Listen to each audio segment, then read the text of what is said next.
Hello, everybody. Again. I would like to start, and then I leave the speech to my colleague Laura, with an Italian word. I'm a teacher of Italian, so please forgive me, but I want to promote the Italian language. Can you hear me? Okay. You will understand why I'm sitting and not standing. I'm a Montessorian, and you will see why. I want to start with a new adjective in Italian dictionary, quite new one, Montessoriano.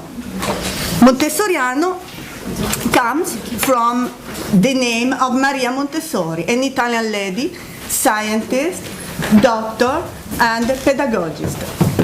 Montessoriano can be translated into English and I suppose many other languages into Montessorian. Who is a Montessorian then? A Montessorian is a person who fosters other autonomy. Is a person and not a teacher. I'm talking about a person who is prepared to learn from others. Is a person who is prepared to change his or her mind and opinion. Is a person who is able to stay aside and rejoice for other success. Is a person who is able to act freely even inside structured schemes. So this is a Montessorian, and this is our methodology for adult learning based on Montessori method. So I leave Laura the speech to go a bit deeper inside this. I'm sorry, time is very small, and we will try to explain as much better as possible. Okay? Okay, that's okay. Okay, we will start with this very short video about the Montessori problems during fascism period in Italy. Just a very few notes. It is in Italian. It's in Italian.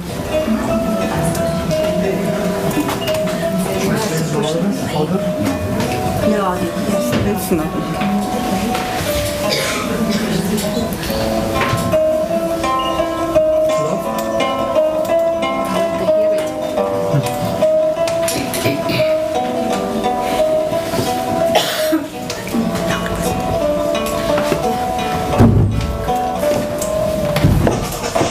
1936. Benito Mussolini, dal balcone di Palazzo Venezia, indica nel libro e nel moschetto i pilastri della concezione fascista dell'educazione. Sono anni tristi quelli per l'Italia. Si vuol fare della generazione nata e cresciuta durante il regime l'incarnazione degli ideali di potenza che sono alla base dell'ideologia fascista. Perciò il bambino fascista è un balilla dal passo marziale che monta la guardia al palazzo del dittatore, che prova il passo romano durante le ore di ricreazione, che sfida imparata o si esibisce negli stadi dove si esalta la forza e la prestanza fisica, triste caricatura di quella che i grandi chiamano la preparazione alla grande ora della storia, la guerra. È proprio di questo periodo l'ordine di Mussolini di chiusura delle scuole montessoriane in Italia, cioè delle scuole che applicavano il metodo Montessori, poiché questo metodo si basava sul libero sviluppo delle capacità creative del fanciullo e contribuiva a formare quindi dei cittadini poco malleabili e inclini a discutere le direttive del regime. Thank you. Okay, so this is a small introduction. We left it in Italian because we think there is no need to translation. In 1936, Mussolini became the Duce in Italy, and he tried to transform all young people into small soldiers, all dressed in the same, with the same uniform, all behaved in the same way. What he did, he closed Montessori schools, which were opened firstly in beginning of 1900. And first schools in Rome were opened 1907. So they closed the schools because in those schools they tried to create free individuals like they do now. And we can start with the manual now. Okay, we go into the real practical implementation of the methodology. Okay, we will quote Maria Montessori some words to better explain why Montessori methodology can be applied to adults. She wrote, On the first book she wrote in the first books she wrote in 1912, the Montessori Method. The first publication in English, she wrote, "This book of methods, compiled by one person alone, must be followed by many others. It is my hope that starting from individual study of the child educated with our method, our other educators will set forth the results of other experiments. These are the pedagogical books which await us in the future." And we hoped to writing the manual that it will be one of the many other books written following this methodology.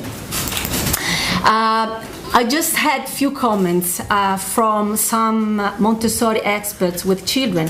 They claim that, well, this methodology is not where it was structured for children, for their mind, for their lack of background. And but we also had very useful comments from other experts saying that, well, she studied the child, but she studied the child as a future adult. So this is from where we started for the application of this methodology with our students in our institution. Lingua Più started the Montessori method for foreign languages also with adults in 2008. Our institution, Lingua Più, since 2008 has been offering courses for language teachers on the application of Montessori for adults, also listed on the Grundtvig database in service training. Why did we do it? Because Maria Montessori has a strong connection with our town, Città di Castello in Italy, where we live, and my colleague will tell you later this connection, about these connections. And so we started to study her methodology and also participated in many conferences of the matter. The capital of our region, Umbria, is one of the places where Montessori methodology is more spread. And there are also, and it is also, according to our research, is the only place where Montessori method is applied until secondary upper school. Okay, in shortly, these are the connections our town has with Maria Montessori. She printed her first book, The Method of Scientific Pedagogy, in Città di Castello in 1909. Still in Città di Castello, in the same year, Maria Montessori held the first training course for teachers.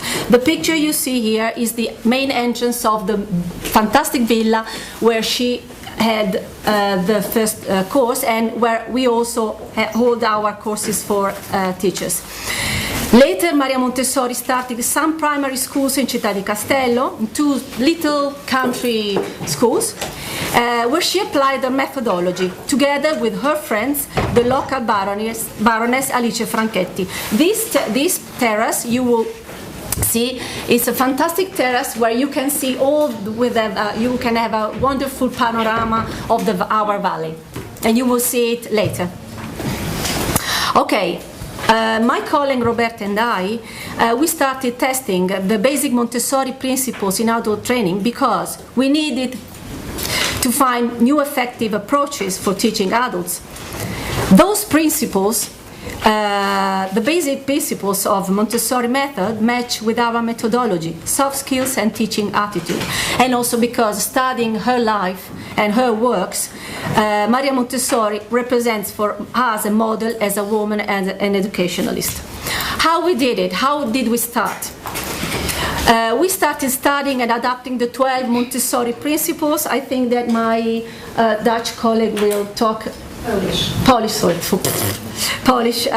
colleague will talk about the 12 Montessori principles later, and that we considered appropriate for adults. We can also carry on researches made by our own institution and also under the MMLT project. We also had the previous Leonardo da Vinci project in which we took part about the application of Montessori method to adults in that. The result was that we are currently the only expert on the structured application of Montessori method for adults, daily applied inside our school. Okay, but of course, writing the manuals, we had to face many challenges. The biggest were we wished to prepare a manual based on a well-known methodology with the application to a different target group. And this was a big effort, big issue, because we were going to touch an icon, so we had to be very careful about that. Also, we wished to supply something really innovative, transferring our knowledge in an effective way. But how to transfer it, that was the big challenge. And also let readers understand that the methodology is based on the teacher's role and the teacher approach. That was the big change, and I will tell you how later. Montessori materials for adults in language teaching now do not exist in our methodology, and we believe it can't exist. Any material, even a pencil, can be Montessorian. It is not the material itself, but it is the way it is used. It must be used in a Montessorian way. Show how modern tools, like videos, for example, can really foster students' autonomy. What we mean for teachers' self-liberation. I don't know how many of you saw the manual, had the chance to read the manual, but that was quite a challenge also for me, because when you read the manual and you find self-liberation, this is something I have to face every day, because every day I have to tell myself, well, you have to change your mind, you have to change your attitude. And it seemed hard at the beginning, but then it is an habit. So I hope all of you will have the chance to live this self-liberation. Also, of course, reading the manual, teacher, it is very difficult to catch this, and I think that only the daily application will help you understand this new attitude. Okay, let's go through the practical things. What's new in this methodology? Each student can learn independently a foreign language with the right approach. Any kind of material, even a pen, can foster students' autonomy. It depends on how it is presented by the teacher and used by students. This is different from traditional application with children, because you know that the Montessori method with children is typical for the material they use. But remember, now the materials are used every day. They are quite common tools. But when they were studied and applied, it was 1909, so beginning of 1900, and they were very innovative. So now the use of the tools is not the real change, but it is the way they are used every day, according to children's skills, ability, and also character, personal character. The diary, the student's checklist, the necessity to know deeply each student, also in an informal environment, the use of mind maps to foster autonomy. 1 minute, yes. Laura, I would like to interrupt you to translate something to teachers. Okay. No, because everybody understands, but I would like to underline something. Okay. Ce mi s-a părut mie extraordinar la metoda aceasta este că, spre deosebire de orice altă metodă tradițională, partea de predare pornește de la nevoile elevului, al cursantului, și nu de la ceea ce ne propunem noi ca obiective să atingem cu cursanții. I explained only this part with checklist, okay. Students checklist, which is very important. Yes. Setting up the course.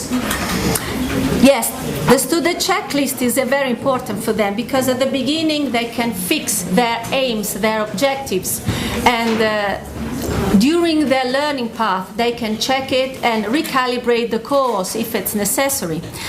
They can control the progresses they've made and the problems they have.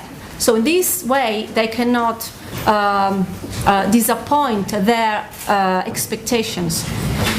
This is a valuable tool. This is useful also for the teacher, because teachers in this way they can monitor also their own what they did personally. So if they respected their students the way they promised at the beginning, if they really followed the students' expectations and helped them develop their own responsibility to get these aims, to reach these objectives. The diary. I think I've been practicing this for years, and the writing of manual also gave me the incentive to go deep in this, because I think the diary, in my personal opinion, is the real revolution, because the diary replaces the material, the didactical material. In the diary they can write what they really perceived during the lessons. They cannot use, they're not allowed, they're not invited to use the diary during class, but they are invited, sorry, not Montessorian, they are invited to write their notes at home. Writing their notes at home on what they really understood, what they really perceived during the lesson, this is what the real responsibility they acquire, because taking notes, then when they take note, they not concentrate on the lesson. But when they are at home, then they have to really remember what we did together, what they have to write down, what they really understood, what they didn't really understood, and what they didn't understand at all. And I noticed during my experience that this is the biggest thing, because when I sometimes give them some didactical preset material, they don't accept it anymore, because paying attention and taking their responsibility during the lesson, they get their own idea of the language they are learning, they are hearing. And after this, when they're at home, they ask themselves questions. They're not used to the material, the traditional material anymore. They cannot, I don't know how to use it. This material creates confusion. During the lesson, I just take notes, like hieroglyphics. I sometimes can't even read what I wrote, but they do. They take my notes, these papers, and they work on them. They start from my notes, writing their diary, and that diary is their own syllabus and their own textbook. As a matter of fact, lately I started to give them some exercises from book, and they didn't know what to do with them, because they were not used to it, because they had their idea of the structures, of the grammar, of words, because they heard them in a certain way in videos, on listening exercises, just talking. So what is the real revolution here, from my personal experience, and that I like to share with you, because I think it's a big revolution, is that they are not bound to the textbook, but they are bound to themselves. So this is the real Montessori concept, the development of your own responsibility. So you are aware of what you're doing and what you want to do, because when they get back in class, where they observe the silence, the minute of silence, but then they can't wait to ask me questions, because of course when you do your own learning path, then you start asking yourself questions. You're active, you don't depend on the teacher. In this way, I also experienced that they are not scared to face new concepts, new grammar structures, new words, but also they want them. So the language can be a unique process, and because they wanted that.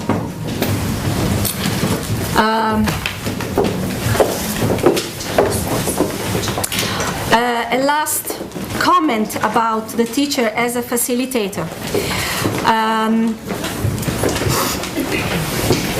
Is an observer. This is typical in a Montessori classroom for teachers, the teacher observes the children and decide what activity is better for every child. And during the project period, some experts or some teachers suggested we should change this word, this term, but we think it is the correct one, and we insist using this because observing your students, you can really understand them. You can really understand their inner motivation, apart from the learning of a language for work, for study, etc. And observing also can teach you what they really need. I mean practical things like grammar structures, vocabulary, pronunciation tips, etc. The use of no use of preset syllabus and preset class, also this is a big change, because I never give my students a preset textbook. I try to know them from the beginning. I try to understand what they really need, and then I work on their need. Every day they ask me what they want to do, what they need to. In this way they feel you're really following them, you really take care of them, not just follow the book. It's a very difficult thing for us. I mean, it requires a lot of work, previous work.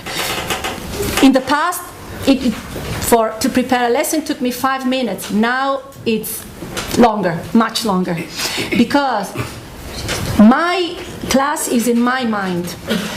I have to drive, I have to leave my students to get what I want them to get. But I don't want them to notice what I did. I have to carry them on and lead them step by step, but I don't want them to realize that. So they must always be sure that they are the center of the learning. And this is very difficult, because you have to, of course, have in mind everything, and every second of the lesson you have to how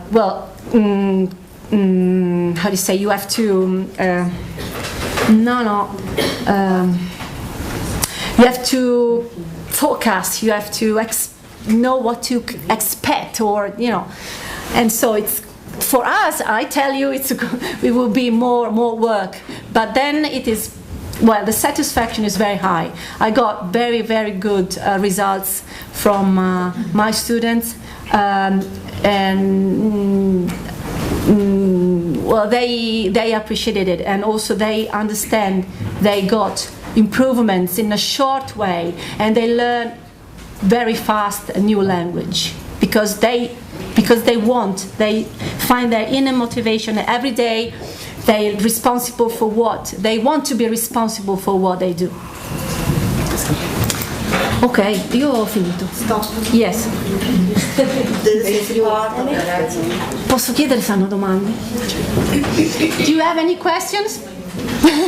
I know it's very difficult, because it's a very kind of different attitude we should keep. There is a lady there. Yes. How many students are in your class?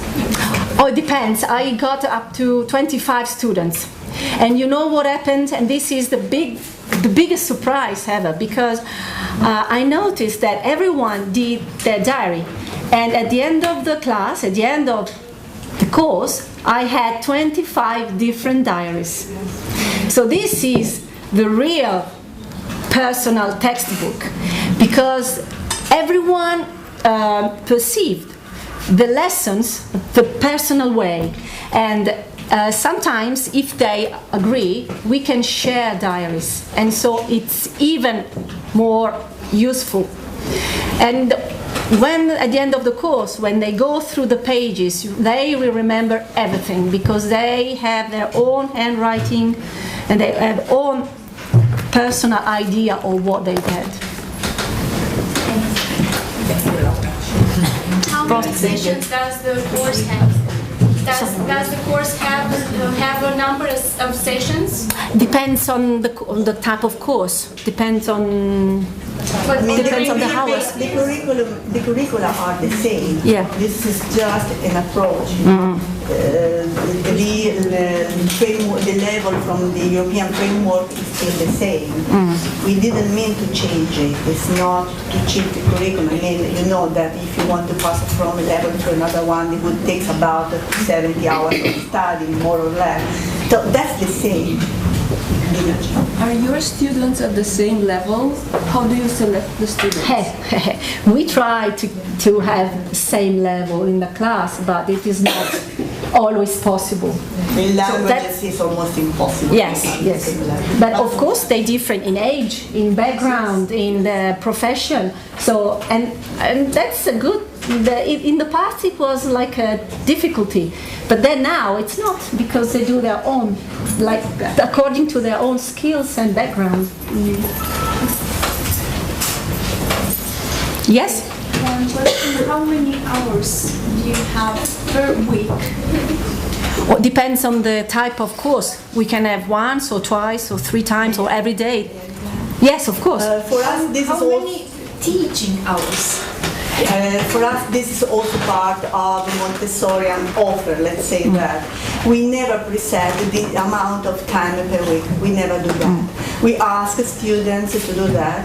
If they are in individual lessons, of course, it's easy. If they are in a group, we just start with the first lesson, and then it's up to the students to decide how many times they have available for studying and and this is also part of our methodology, not preset how many hours, the frequency, say that.